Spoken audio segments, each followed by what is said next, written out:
Alright, so you'll be familiar with this run.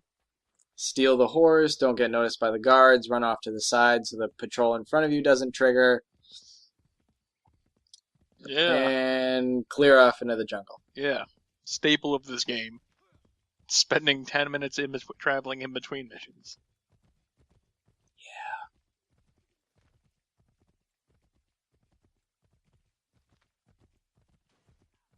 I'm really, really worried about Watch Dogs just being Assassin's Creed in the future. Look, I'm still going to be more excited for Watch Dogs than Assassin's Creed 4, even with the promise that both Connor isn't in it and that there's no future plot sections. Yeah. Also, it's always way easier to get around in town when it's like cars in a modern city than it is horse in anywhere. Yeah. Horse in the middle of darkness and orange, and don't feel weird if this is free. Everything went orange and the timer was still Oh, suddenly everything is strikingly back in blue. Flashback to episode 1 right there. I had a legitimate panic attack when I was filming this and that happened. Not again! I'm not going back. Okay. The horse just broke the Matrix right there.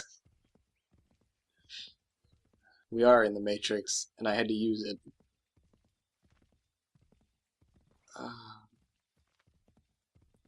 So we're just on our way over to George Washington so we can advance the plot. You're like, where the fuck is George Washington? How the fuck do I get across the river? These rocks? No, that was actually the, is it going to be faster to loop around this whole section, or just hop off the horse now? I was really glad I didn't. Those cold, calculated risks of, should I just ditch the horse and leg it? Or stop and ask directions in the middle of nowhere? Oh, it's not, can I take these 3 guys without any one of them announcing my presence to the room? It's, can I actually take the time to run this in? It's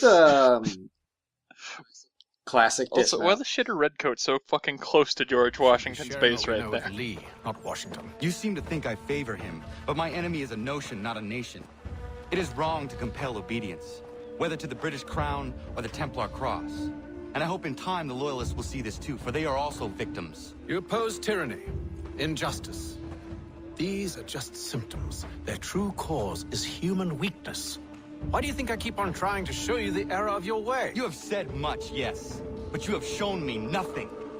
And we'll have to remedy that then, won't we? This is like a Phoenix Wright section where it's like, it's time you showed me evidence. Yeah. Hello, Connor. What brings you here? The British have recalled their men in Philadelphia. They march for New York. Oh, George Washington is dead, number 5 then. Yeah. Sorry for accidentally murdering you 3 times there, Georgie. That was in the alternate timeline. God damn it, Dad. Stop spying on the president. It seems your good friend here has just ordered an attack on your village. Although attack might be putting it mildly. Well, tell him, Commander. We've been receiving reports of Allied natives working with the British. I've asked my men to put a stop to it. By burning their villages and salting the land, by calling for their extermination, according to this letter. Not the first time either. Tell them what you did 14 years ago. That was another time. The 7 Years' War. And so now you see what happens to this great man when under duress. He makes excuses, displaces blame, does a great many things, in fact, except take responsibility. Enough! Who did what and why must wait. My people come first. Then let's be off. No. You and I are finished. Son. Do you think me so soft that by calling me son, I might change my mind? How long did you sit on this information, or am I to believe you discovered it now? My mother's blood may stain another's hands, but Charles Lee is no less a monster, and all he does by your command. A warning to you both. Choose to follow me or oppose me, and I will kill you. For a second, I thought he was gonna be mature with the whole stop fighting, let's just fix this problem real quick. And then he got all, like, fuck you, Dad, at the end. Fuck you, Dad, and fuck you, Pretend Dad number Yeah. 5, and fuck this game, and even though I now really don't have that much proof towards Charles Lee being a bad man, no fucking Yeah. Other I mean, than my, like, weird, greasy uncle. he's got a point, is that Charles Lee, still tried to assassinate the president on Hatham's orders, but frankly, he believed it himself. And Charles Lee is kind of, a bit of a head Templar. Yeah. Nice. I just walk. Nice fucking horse by. It was hardly a horse by, there was a horse-acute. Yeah. I like how they're trying to fucking overplay this whole part with the music. When reality it's And just the like you, smoke riding effect. a fucking horse through the woods for the 17th time. Mm-hmm. I do have to say, though, the way that whole dialogue went with and tell him, George, what happened 14 years ago, real quick, it almost felt like Hatham knew what happened to his mother in the first place. I feel like it was a combination of him not knowing she was dead, but knowing why the attack happened. And also the fact that, knowing this game, he had 17 months in between meeting a Connor for the first time to look into shit. Because, all those time skips.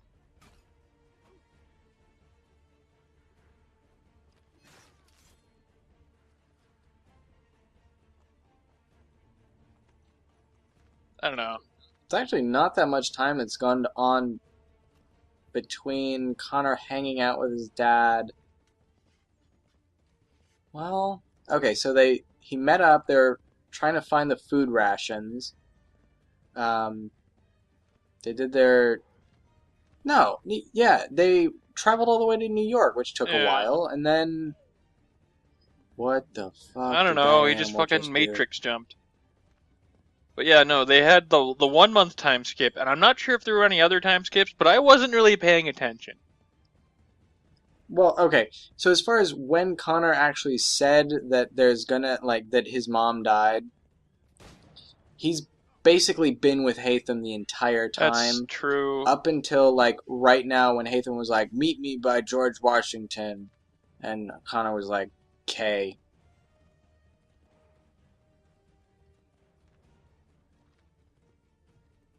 I kind of feel like How did I miss that? it's just I better fucking run all the way. Gotta like it.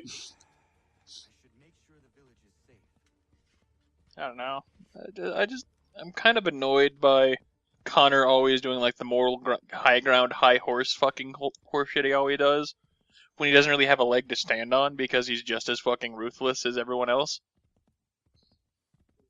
But at least he doesn't pretend that He pretends like he's doing everything for isn't. that he's doing everything for the right reasons, and no one else is doing anything for the right reasons.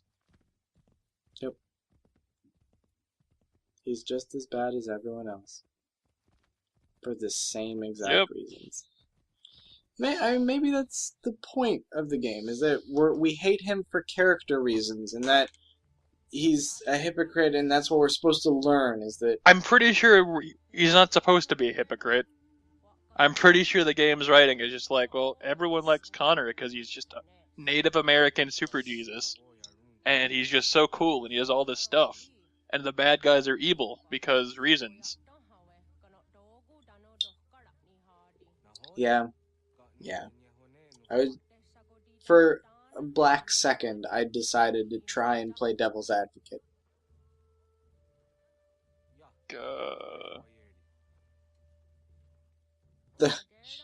I do feel like we have the same cyclic conversation about how much we hate this. I know, punk. it just... Like every 5 episodes. Every episode, Steve. Unless it's a Desmond episode, then it gets switched to him. Yeah, it's really just carbon copy, replace all instances of Connor with Desmond. Except the reasons we hate the characters are slightly different. So that pause and look around, I was trying to find my fucking horse. I didn't want to have to run The Animus this. ate it. First the animal matrix jumps, and now my horse just matrix So why are you disappears. killing the Native Americans now? Charles Lee told them that they had to counterattack before they were attacked. And so Connor is trying to stop the conflict from starting by... He's trying to kill all of Washington's messengers telling them to do it, and then just choke out all of the Native Americans who So are trying to basically fight. blatant racial favoritism right there. Yes. So he's just as much of a monster as every other major character in the game. But how can you say that he was wrong? They were so disenfranchised and taken advantage of. And the other two were messengers given orders. Fucking messengers. It's the definition of don't kill the messenger. All he had to do was just fucking knock them out and take their shit. Do exactly what he just did to all of these guys. And so now we find the true Templar Mastermind. Wait, seriously? Fucking... Yes, the fat friend. Fucking fugly over here?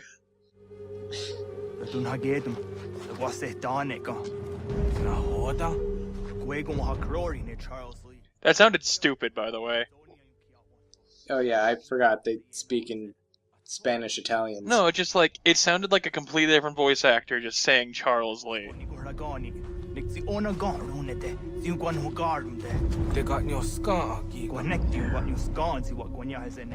I really don't feel that they integrated the Native American language into this game well.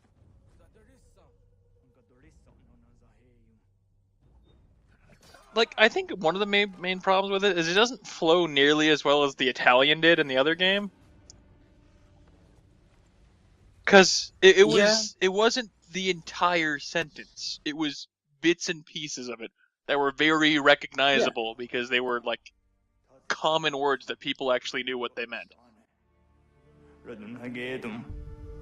Charles Lee, Monmouth, was at the 100.